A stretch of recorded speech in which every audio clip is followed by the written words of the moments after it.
So it's Jasmine, and I'm back with another video for you guys.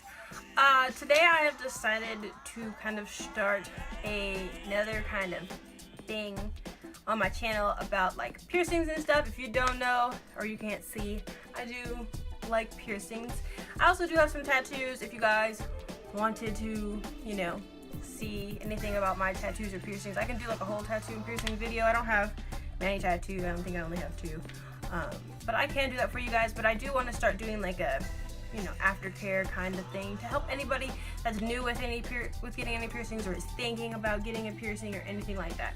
So today, as you can see by the title of this video, I'm going to start with my septum piercing, like experience plus like aftercare and all that type of stuff. So if you like this video, don't forget to give it a thumbs up and don't forget to subscribe down below for more videos from me. And without further ado, we will start this video. As you can see, I do have my septum pierced right here. I got that pierced, I think a month after my 18th birthday, and my 18th birthday was last year in August.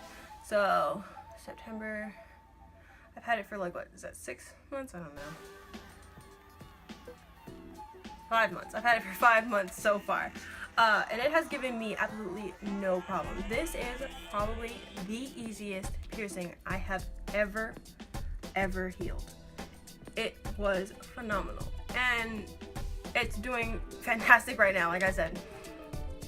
But as you can see, the septum is just a piercing that goes through like the skin on the inside of your nose. It's not supposed to go on this thick part of cartilage, and it's also not supposed to obviously hit the bone in the top of your nose.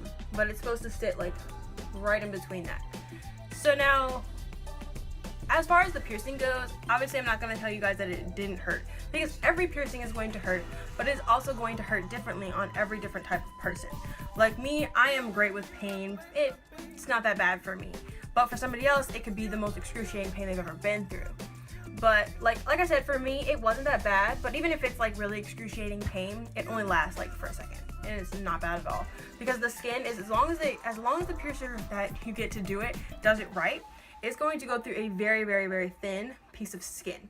So if they put it through the right spot and it's that very thin piece of skin, it should just go right through really fast and it'll be over. Obviously the most like painful, I guess, part was putting the jewelry in, because obviously when you pierce it with the bar, or when you pierce it with the needle, not a bar, when you pierce it with the needle, it kind of just goes straight through. But whenever they have to maneuver the jewelry in, they kind of have to like flip it through, if that makes any sense. So they kind of have to like put it on and kind of flip it, and that kind of hurt a little bit. It made my eyes water just a little bit, just like a regular nose piercing. It makes your eyes water just a little bit. But like I said, for me personally, it was not that bad. The pain was bearable, and I really love it. Finding a piercer, you need to make sure that you know, like, that you're going to someone that knows what they're doing.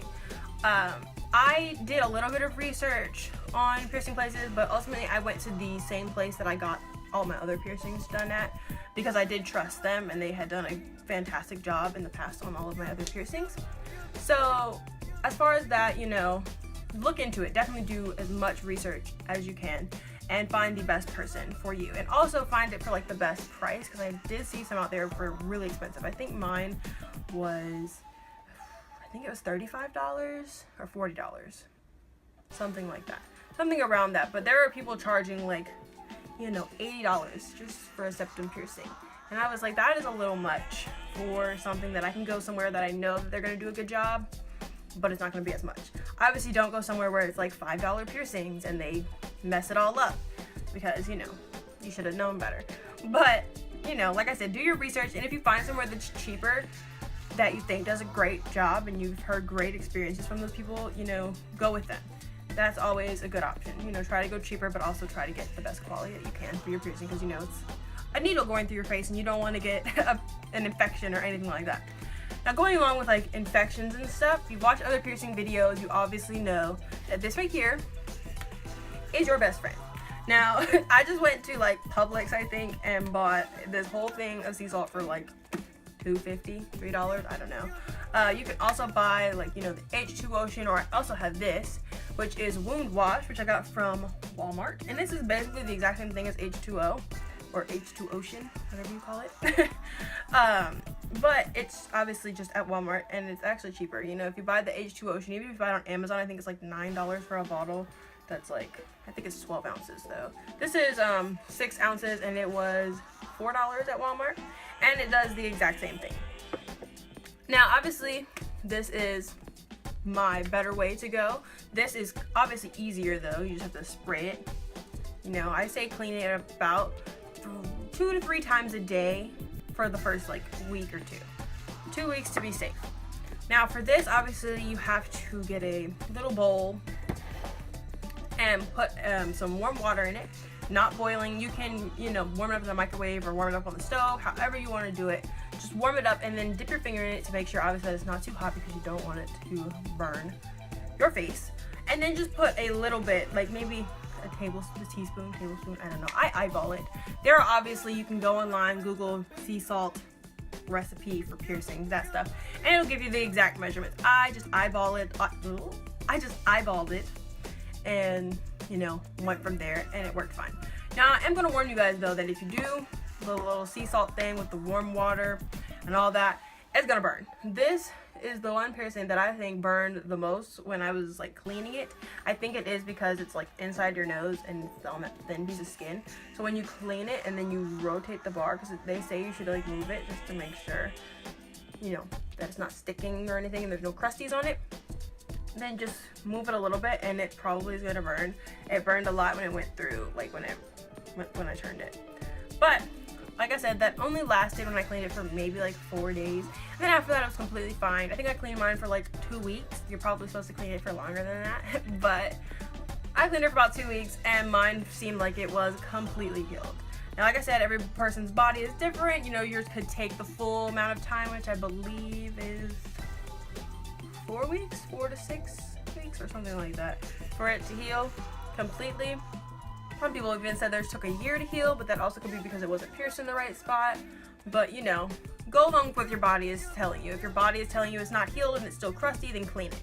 Obviously, you know, you don't want to get an infection. I did not, thankfully, get an infection or any keloids or bubbles or anything on the inside of my nose. It did swell a little bit when I first got it, but that went down within like 2 days and it didn't really hurt at all. Now I'm going to talk to you guys a little bit about the jewelry and things as such. Now you see the one that's in my nose right now. It hangs out just a little bit so you just see the balls, and that is exactly how I wanted it.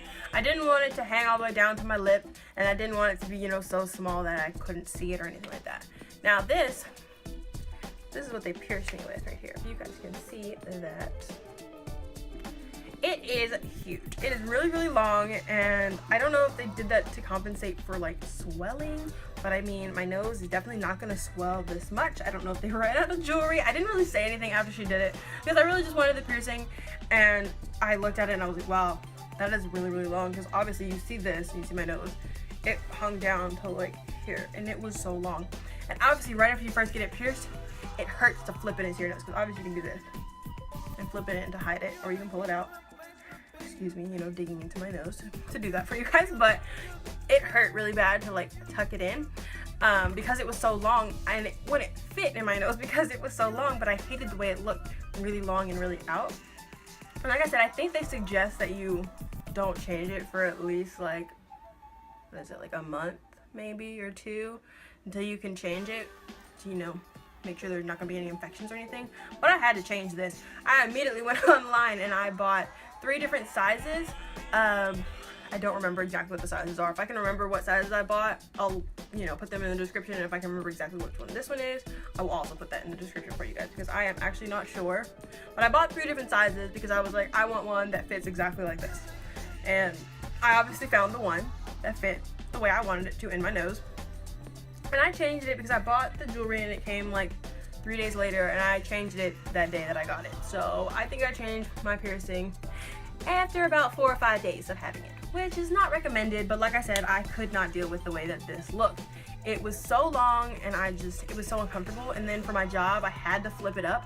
So trying to flip this long thing up into my nose was very uncomfortable because it like kind of rested like up here, whereas this one will rest like right on the inside of my nose, and I can't feel it at all. This I could feel, and it was itching, and it was really, really irritating, especially because it was still healing, so flipping it down and up a lot was like really irritating it. So I also recommend that if you do get this, if you have to have it flipped up for your job, just keep it flipped in for the full 2 weeks or so that it takes to heal.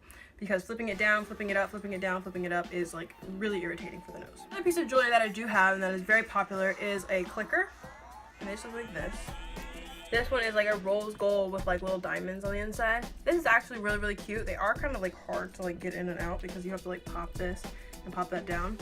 But I definitely don't recommend this for like your first time changing it, because if it's still like freshly healed and it's might not be fully healed yet, putting this in is fine because you just slip it in and close it. But if you close it all the way and you try to open it, it hurts, because I tried to do it when I first got these, and it did hurt because I couldn't unclip it, and it's really hard to like, because it sits right there.